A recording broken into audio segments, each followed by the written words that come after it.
दुरात्मा कीचक। द्रौपदी के साथ पांडव वनवास के अंतिम वर्ष अज्ञातवास के समय में वेश तथा नाम बदलकर राजा विराट के यहाँ रहते थे। उस समय द्रौपदी ने अपना नाम सैरंध्री रख लिया था और विराट नरेश की रानी सुदेशना की दासी बनकर वे किसी प्रकार समय व्यतीत कर रही थी। पर स्त्री में आसक्ति मृत्यु का कारण होती है। राजा विराट का प्रधान सेनापति कीचक सुदेशना का भाई था। एक तो वह राजा का साला था, दूसरे सेना उसके अधिकार में थी, तीसरे वह स्वयं प्रख्यात बलवान था और उसके समान ही बलवान उसके 105 भाई उसका अनुगमन करते थे। इन सब कारणों के कीचक निरंकुश तथा मदांध हो गया था। वह सदा मनमानी करता था। राजा विराट का भी उसे कोई भय या संकोच नहीं था, उल्टे राजा ही उससे दबे रहते थे और उसके अनुचित व्यवहारों पर भी कुछ कहने का साहस नहीं करते थे।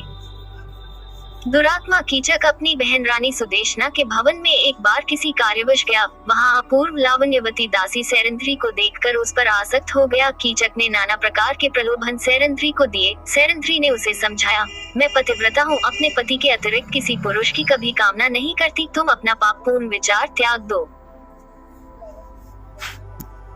लेकिन कामांध कीचक ने उसकी बातों पर ध्यान नहीं दिया। उसने अपनी बहन सुदेशना को भी तैयार कर लिया कि वे सैरंध्री को उसके भवन में भेजेंगी। रानी सुदेशना ने सैरंध्री के अस्वीकार करने पर भी अधिकार प्रकट करते हुए डांटकर उसे कीचक के भवन में जाकर वहां से अपने लिए कुछ सामग्री लाने को भेजा। सैरंध्री जब कीचक के भवन में पहुंची तब वह दुष्ट उसके साथ बल प्रयोग करने पर उतारू हो गया। उसे धक्का देकर वह भागी और राजसभा में पहुंची, परंतु कीचक ने वहां पहुंचकर राजा विराट के सामने ही उसके केश पकड़कर भूमि पर पटक दिया और पैर की एक ठोकर लगा दी। राजा विराट कुछ भी बोलने का साहस न कर सके।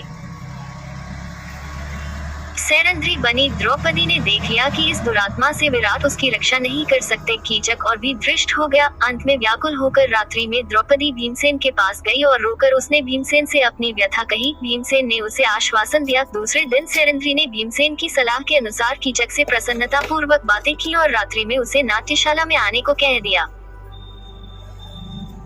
राजा विराट की नाट्यशाला अंतःपुर की कन्याओं के नृत्य एवं संगीत सीखने में काम आती थी। वहां दिन में कन्याएं गान विद्या का अभ्यास करती थी, किंतु रात्रि में वह सोनी रहती थी। कन्याओं के विश्राम के लिए उसमें एक पलंग पड़ा था। रात्रि का अंधकार हो जाने पर भीमसेन चुपचाप आकर नाट्यशाला के उस पलंग पर सो गए। कामांध कीचक सज धज कर वहां आया और अंधेरे में पलंग पर बैठकर भीमसेन को सैरंध्री समझकर उसके ऊपर उसने हाथ रखा। उछलकर भीमसेन ने उसे नीचे पटक दिया और वे उस दुरात्मा की छाती पर चढ़ बैठे।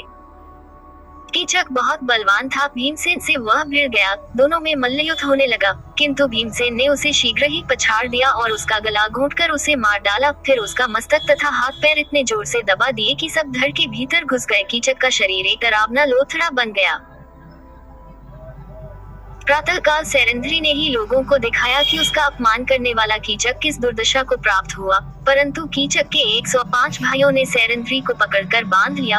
वे उसे कीचक के शव के साथ चिता में जला देने के उद्देश्य से शमशान ले गए। सैरंध्री क्रंदन करती जा रही थी। उसका विलाप सुनकर भीमसेन नगर का परकोटा कूदकर शमशान पहुंचे। उन्होंने एक वृक्ष उखाड़कर कंधे पर रख लिया और उसी से कीचक के सभी भाइयों को यमलोक भेज दिया। सैरंध्री के बंधन उन्होंने काट दिए।